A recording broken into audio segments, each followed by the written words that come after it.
Hey, and welcome to the Isaiah Show. Today's show is all about Halloween. That's right, it's time to trick or treat. So let's get started. Our first video is the history of Halloween. Let's check it out.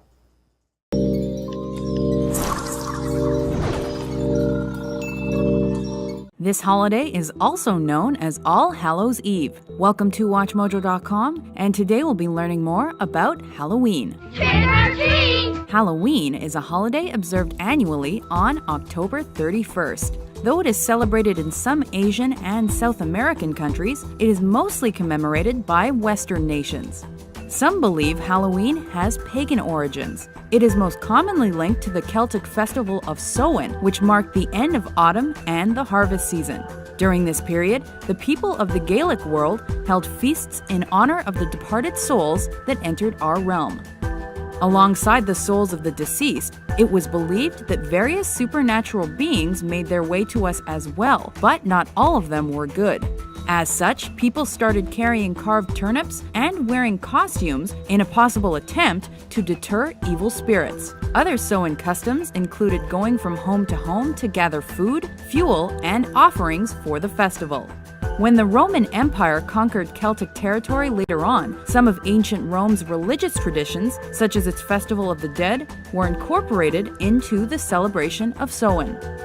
Halloween has also been associated with Christianity because of All Hallows or All Saints' Day on November 1st. With All Souls' Day falling on November 2nd, this holy period obliged religious Europeans to observe various traditions that were in practice as early as the 12th century. For instance, to pray for souls trapped in purgatory, the impoverished went to their neighbors' homes for soul cakes that were baked for the occasion. Meanwhile, those trying to hide from potentially vengeful spirits would dress up. This tradition spread to North America through Irish and Scottish immigration in the 19th century. It was here that the pumpkin eventually replaced the turnip as the jack-o'-lantern. Other objects connected with fall, like corn husks and scarecrows, were also adopted as decorations for the home during Halloween.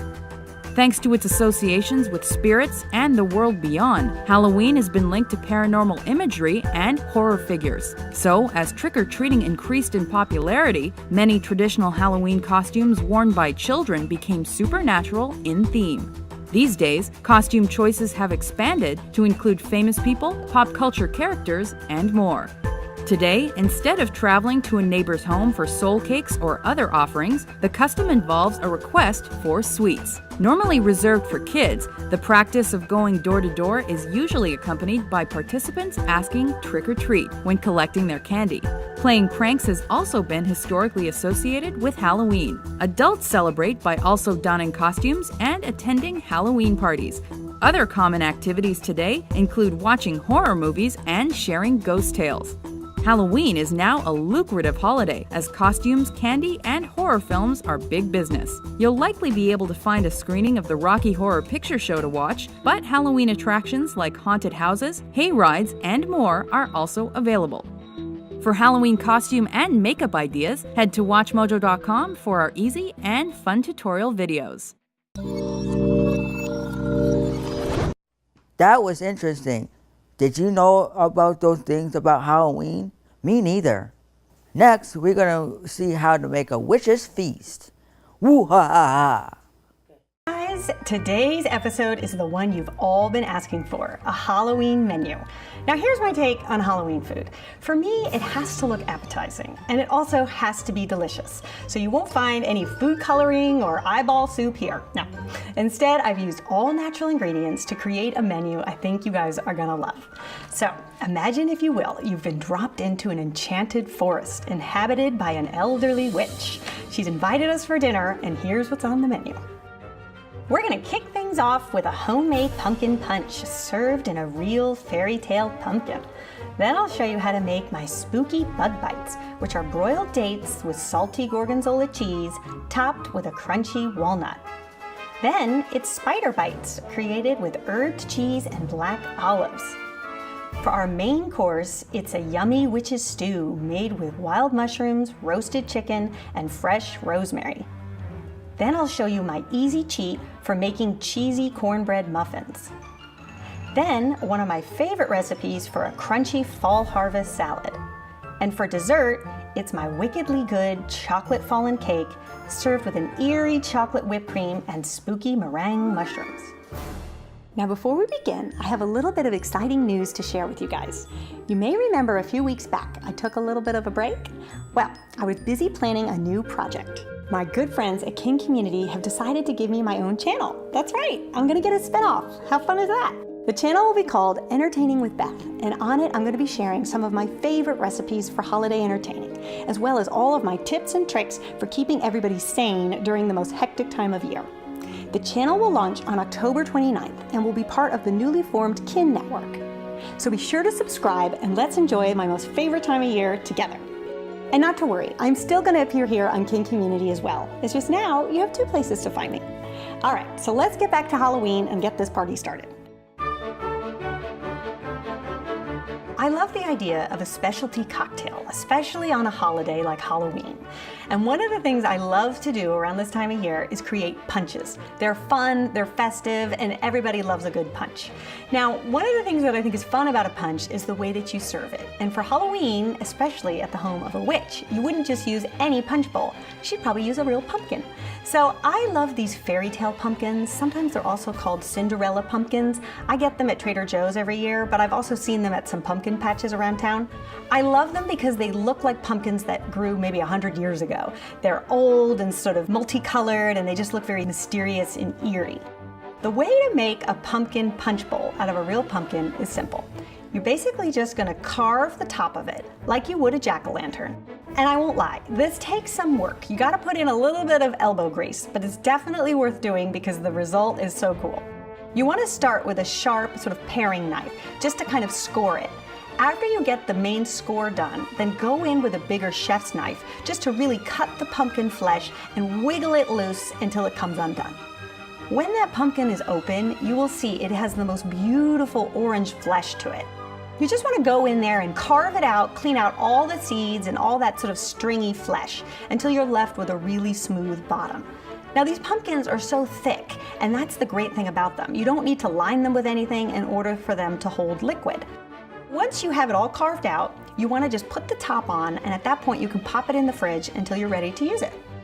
Then, to make the pumpkin punch, here's what you do. You get some of that pureed pumpkin. Now you don't want to use the pumpkin pie filling because that usually has a lot of sweeteners and spices already mixed in, and we're going to add our own spices. So just make sure you get something that's called pure pumpkin puree. You're going to put about a half a cup of that in a blender with some orange, apple, and pineapple juice.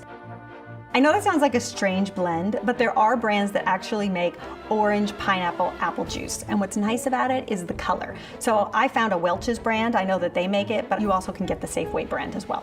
Then you're gonna add the juice of 1 lime and 2 cups of ice. Blend it up until it's nice and frothy. Then you're gonna pour that into your punch bowl and add about a half a bottle of Prosecco.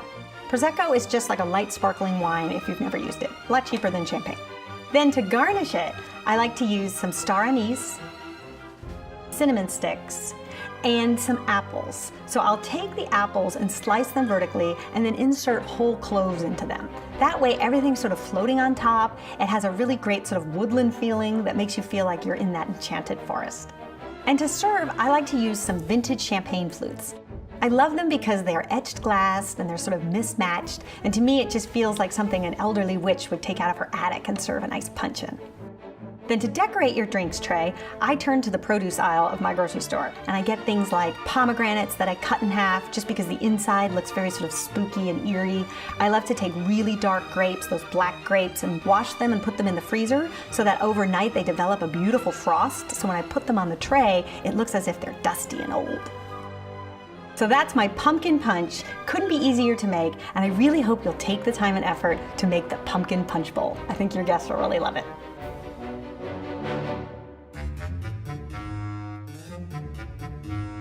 One of the things I think is fun about Halloween is just to give people a little bit of a fright, just to startle, and these appetizers do just that. So to make the spider bites, take your favorite cracker. I like a round cracker because I think it works well with the shape of a spider.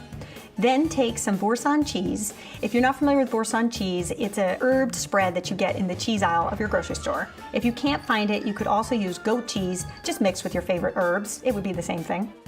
Then take a small ice cream scoop and take a scoop of the cheese and place it on the cracker. And then the fun part, the spiders. So you want to take some black olives that are already pitted. Cut them in half, and one half becomes the body of the spider. You're going to place that on the cheese. Then you want to take the other half and cut 6 little legs. Now I know most spiders have 8 legs, but this is a magical spider, so it's only going to have 6. You're going to take the legs and place it in the cheese, and you'll see you'll have one adorable little spider sitting atop a delicious hors d'oeuvre. And then the other hors d'oeuvre that I think is fun, that is equally delicious, is something I call a bug bite. So I love fresh dates, I think they're delicious, but they do look a little odd. In fact, to me, they've always kind of looked like bugs, so I thought, what a perfect idea for Halloween. So go get some fresh dates. You can find them in the produce aisle of your grocery store. Cut them in half and take the pit out. Then you're going to fill the date with some gorgonzola cheese and put it on a sheet pan and pop them under the broiler. It only takes probably 2 to 3 minutes just to start to melt that cheese. It'll start to turn a little bit golden brown and the dates will begin to get soft. Pop them out of the oven and place 1 walnut on top. I love the walnuts too because they also look a little bit creepy and strange, and with the gorgonzola cheese that looks kind of moldy, you've got a really creepy looking hors d'oeuvre that's very delicious.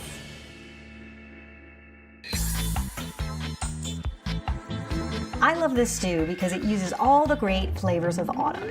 It also just reminds me of something that a witch might cook up in her cauldron. What you're going to do is you're going to start with some chicken. You want to buy 2 breasts that are bone in, skin on. And the reason you want to do that is because you're going to roast it at a very high temperature, and the skin and the bones will just keep that meat really, really moist, so then when it's cooked through, you're not going to have a dried out piece of chicken. So you're going to pop that in the oven at 400 for about 20 to 25 minutes, just until it's done. Meanwhile, you can get on with making the base for the stew. You're going to saute up some yellow onions, some leeks, just the white parts, not the green parts, and some celery, just until those vegetables are soft and fragrant. Then you're going to add the mushrooms. So I love mushrooms around Halloween time, not only because they're great in the fall, but because they kind of look spooky, especially oyster mushrooms. You look at them and you think, is that safe to eat? They are, totally available at the grocery store, but they just look kind of spooky and old. You're going to saute those up with the vegetables just until they start to cook down. Then you're going to add dried thyme, some garlic, and about ½ a cup of white wine. You're going to cook that just until the wine is evaporated and reduced down. Then you're going to add about 6 cups of broth. Now to thicken the stew, you want to take about 2 tablespoons of flour mixed with some water. Mix that up and add that to the pot. As it cooks, that stew will start to thicken thanks to the flour. Then you're going to put about 5 sprigs of fresh rosemary, put the lid on and let that simmer for about 5 to 7 minutes. Basically what you're trying to do is to release all of the oils in the rosemary to impart a wonderful rosemary flavor to your stew. At this point, your chicken is most likely done. Allow it to cool just so that it's easy to handle. Then you're going to remove the skin and cut up all the chicken off the bone, just kind of shredding it apart as you go. Add the chicken to the pot, and then about ½ a cup, a half and half, and stir, and you will see you will start to have the most beautiful looking stew.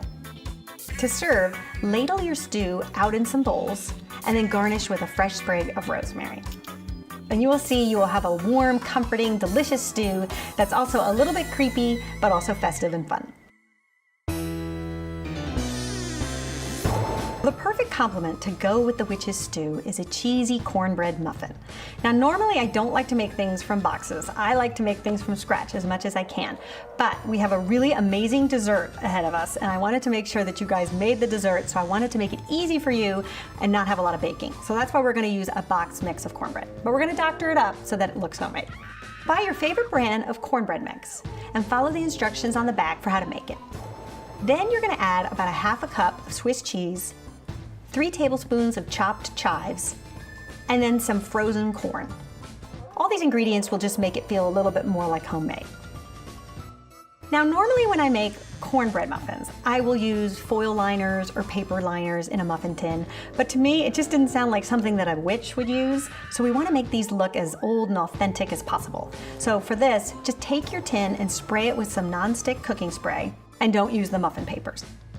I really like to use an ice cream scoop when scooping out muffin batter. That way you know that all your muffins will be the same size. On the top, you're gonna add about a tablespoon of chopped green onions and some more cheese. When those muffins bake, they'll start to become cheesy and that greenery will start to peek through and it'll look like something the witch took from her garden and cooked up for you. And to serve, I like to use my black wire cake stand. I don't even put a napkin in it or anything because I like to see the pattern because to me it looks like a spooky spider web. Pile those muffins all the way up to the top and watch your guests dig in.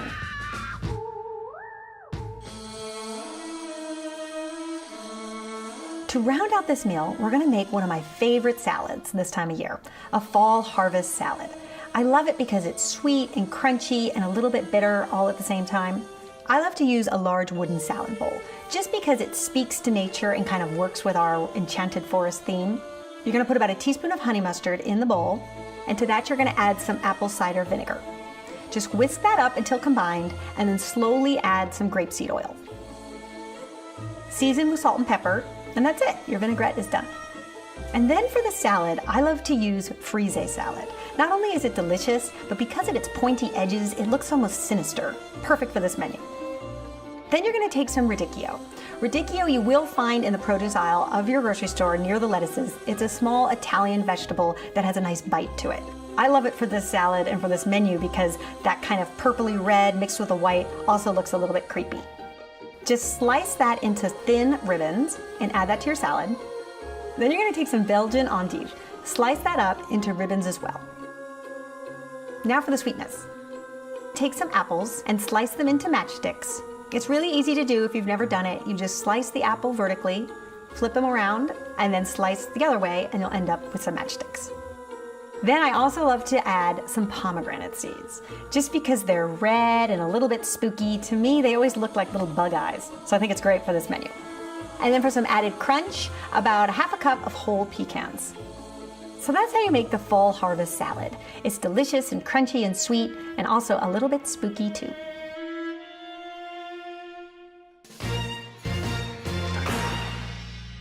I love this cake because it's crackled and sunken and dark and sinister and just looks like something a witch would make. Now I will be honest, there are 3 parts to this cake. None of it is hard, but it is a little time consuming. So make sure that you do most of this work the day before. It's definitely worth doing because the results are so impressive and it's such a fun dessert for Halloween. So I definitely want to make sure you guys have the time to do it. To make the cake, you want to start with a springform pan, much like you would if you were making a cheesecake. You want to line the bottom with a round of parchment paper, just so your cake does not completely stick when you try to take it out of the mold. Then in a microwave-safe bowl, you want to mix together your chocolate and your butter, and just melt that at 30-second increments. You don't want to set it for 1 minute and walk away because chocolate can burn really quickly. So I always just like to do 30 seconds and check it to make sure that it's melting and not burning. Then in a standing mixer, you want to beat together 6 egg yolks and about ½ cup of sugar. What it'll do is actually triple in volume. So you'll see you'll end up with a big fluffy mass of egg yolks. Then you want to add your melted chocolate and about a teaspoon of vanilla. Stir that until it's combined and then transfer it to a large mixing bowl. Then clean out the standing mixer and then you're going to beat your egg whites. I like to add cream of tartar to my egg whites just because it helps them beat up really quickly and get those soft peaks. Once you get to that stage, then you're going to slowly add the sugar. You want to go slow because you don't want to deflate your egg whites. I also like to use sometimes what they call baker's sugar or superfine sugar. You can get it in the grocery store right next to the regular sugar, and what it is just a finer sugar, which is softer for a recipe like this where you don't want to deflate your cake. Once that's done, take about ½ cup of those egg whites and combine it with your chocolate mixture. You just want to kind of lighten that chocolate mixture and get it ready for the rest of the egg whites. Then take the rest of the whites and fold them in slowly, being sure that you don't deflate the batter. Then transfer the batter to the pan and pop in the oven for about 40 minutes. When the cake is done, it'll begin to cool and start to crack and kind of sink in on itself. That's what you want. That's the look you're going for, so don't be concerned. If that happens, you should be psyched. So I love this whipped cream recipe because it's not exactly a dark chocolate and it's not white whipped cream either. It's somewhere in between, which creates that sort of eerie, ghostly kind of chocolate, which is perfect for this cake. In a standing mixer, you're gonna add 2 cups of heavy cream.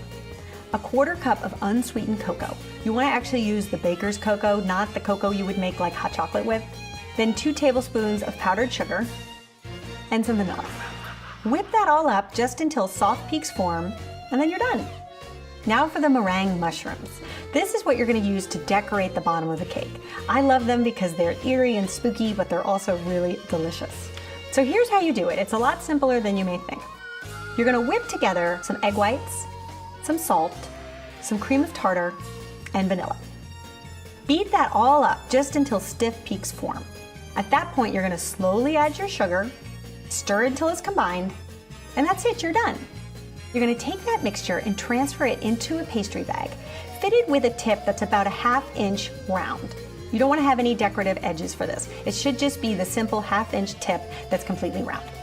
Then, on 2 sheet pans lined with parchment paper, you're going to start to pipe out your little mushroom mounds, about the size of a quarter. But what I like to do is vary it. So mushrooms in nature don't grow all perfectly the same size. So sometimes I'll make some bigger rounds mixed with some smaller rounds, and that's just going to make your mushrooms look all the more authentic.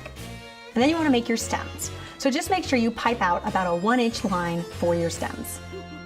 Because this meringue is really sticky, you'll see when you start to pipe it, you may end up with these little peaks. You don't really want those because it'll dry exactly like that. So take a spoon dipped in water and just go around and flatten out all the little peaks that may have developed. Then you want to top it off with some cocoa powder. A little dab will do ya. Then you're going to bake at a very low temperature, 225 degrees, for 1 hour. And what it's doing, it's not necessarily cooking it as much as it is drying them out. So right now that batter is really sticky. You want to get to a point where it's actually hard that you can carve into it. After the meringues have been in the oven for about an hour, you want to melt about a 1/2 cup of chocolate chips. You're basically going to use that melted chocolate like a kind of glue. Take one of the mushroom caps and carve a little hole in the bottom of it, and then smear it with chocolate, being sure that you're putting some of that chocolate in that hole. Then you're going to take one of your stems and fit it in, and you'll see you have the cutest little mushroom. So it's going to take about an hour or 2 for those mushrooms to dry and kind of set up. So you want to just leave them on a sheet pan just until they kind of adhere to each other. Now for the grand finale, assembling the cake. So you want to take your sunken cake and put it on a cake stand. Then you're going to take the eerie chocolate whipped cream and pile it high in the center. Then what I like to do is dust a little bit more cocoa powder and then some chocolate shavings. Then you're going to take your meringue mushrooms and put them all along the bottom of that cake, just until it feels like the bottom of a forest. So there you have it, my wickedly good chocolate fondant cake. It's spooky and delicious and really the perfect end to this Halloween dinner.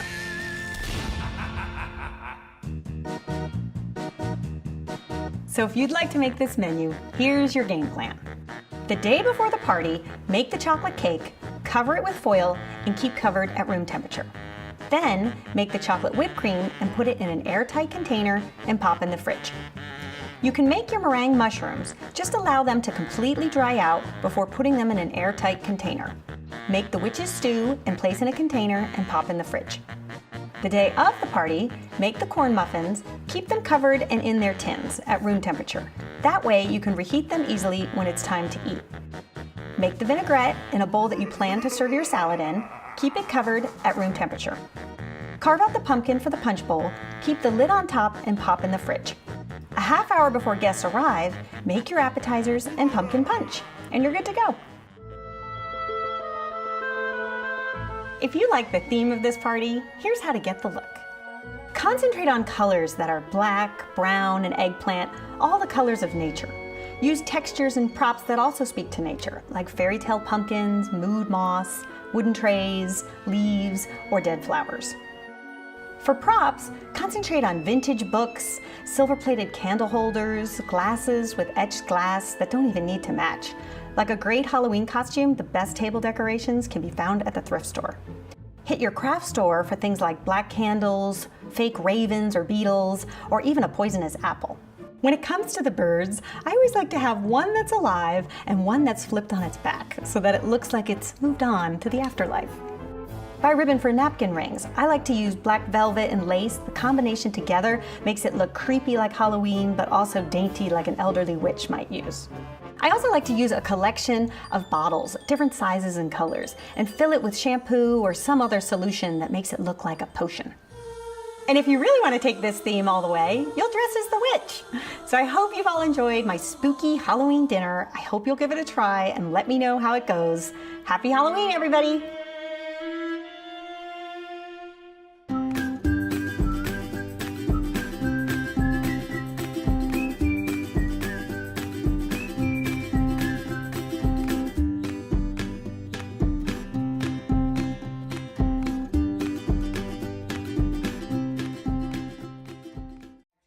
I thank you for watching the Isaiah Show for today, and I see you next time on the Isaiah Show, and I hope that you have a safe and happy Halloween. So we see you next time on the Isaiah Show. Be kind to one another, and happy Halloween, everybody.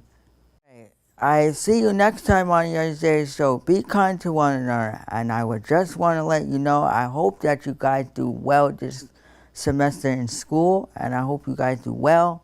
So we will see you next time on the Isaiah Show. Be kind to one another. Bye-bye, and happy back to school, everybody.